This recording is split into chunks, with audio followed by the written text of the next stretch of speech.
Þá tekur næst til máls hv. 9. þingmaður Reykjavíkurkjördæmis norður, Þráinn Bertelsson.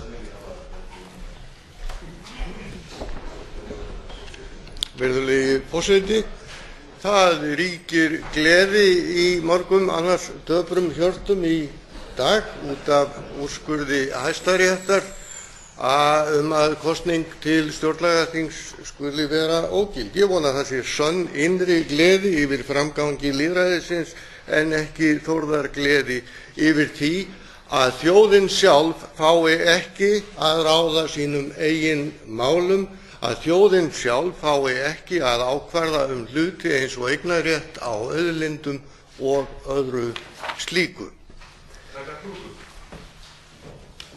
Með lagakrókum hefur tekist að leggja stein í götu stjórnlagaþingsins. Hæstiréttur hefur kveðið upp úrskurð eða ályktarorð sem eru stutt og ætti að vera hverjum manni auðskilin. Þau eru svona: ályktarorð, með leyfi forseta: kosning til stjórnlagaþings 27. nóvember 2010 er ógild.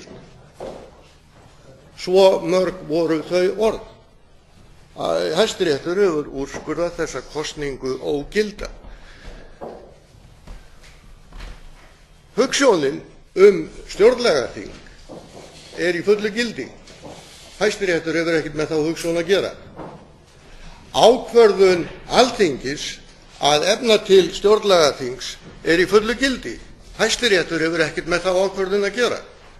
Það er kosningin sem er ógild, ekkert annað, og úr því að ekki var staðið rétt að verki þarna, þá endurtökum við bara kosninguna og stöndum óaðfinnanlega að verki.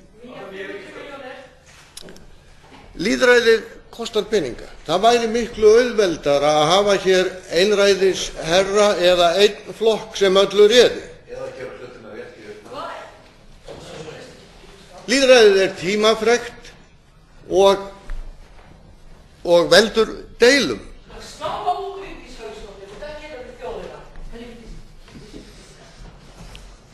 Það er ýmislegt sagt á þingpöllunum sem að maður... Forseti biður gesti á þingpöllum að hafa hljóð.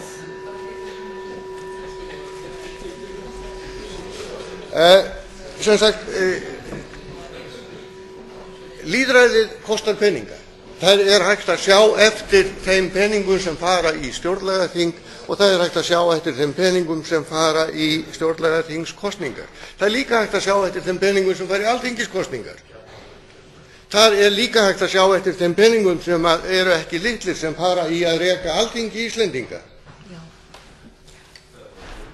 Það væri hægt að loka öllu þessu og stjórna þessu bara til dæmis af einum flokki sem gæti þá haft kannski einhverja pólitíska hækju sér við hlið.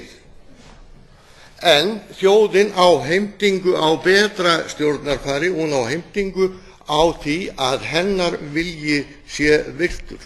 Til þess var þetta stjórnlagaþing hugsað og ég ætla að minna þingheim á það sem að þeir sem að styst minnir hérna hafa virðast hafa gleymt fullkomlega, og það er að hér átti sér stað sögulegur atburður sem að gengur undir nafninu búsáhaldabylting, og ein helsta krafa sem sett var fram í þessari byltingu var að þjóðin sjálf fengi að setja sér stjórnlög.